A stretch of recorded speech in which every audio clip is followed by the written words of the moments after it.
We're crushing it on our TikTok.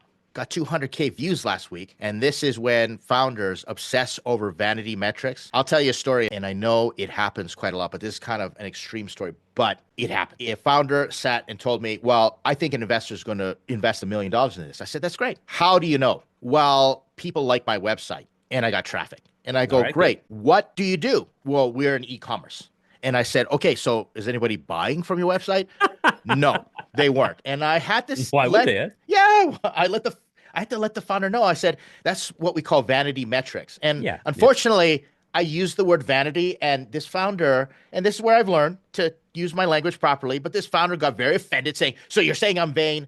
But we use that term for a reason. And I know a lot of founders get caught up in this. Yeah, yeah, yeah. And part of it's fun, right? Part of it's like, oh my God, a whole bunch of people did searches on our site, or a whole bunch of people signed up, or a whole like. And to be fair, those are your early indicators before the business, goes commercial, meaning it starts selling stuff. So that's good. But we can't translate those numbers to what becomes real money later. Because if we've learned one thing in this whole startup founder thing, it's that early indications are just early indications, right? If people are signing up like crazy on our social media and following us on social media, it doesn't mean they're going to buy something. It means they might. Or said differently, Ed, you see this a lot. A ton of people signed up on day one. We did our product hunt, or we did everything else like that. Okay. Did they sign up on month two? Because that's actually more important, right? Can you sustain that drive? And very few companies can. Right. And if you look at something like social media, and we're doing the YouTube thing, I'm a creator. One of the vanity metrics is views or Yep. even subscribers. Yep. But later on, once you get into it, you realize that not all views are created the same,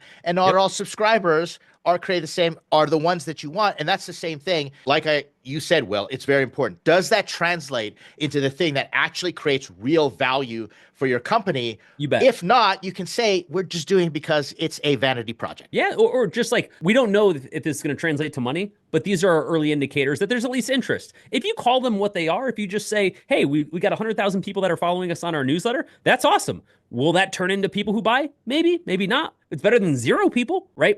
But it's what you're saying is when we get invested in the metrics that don't matter, as if they're the same as the metrics that do. Exactly. No, that's a really great way of putting it.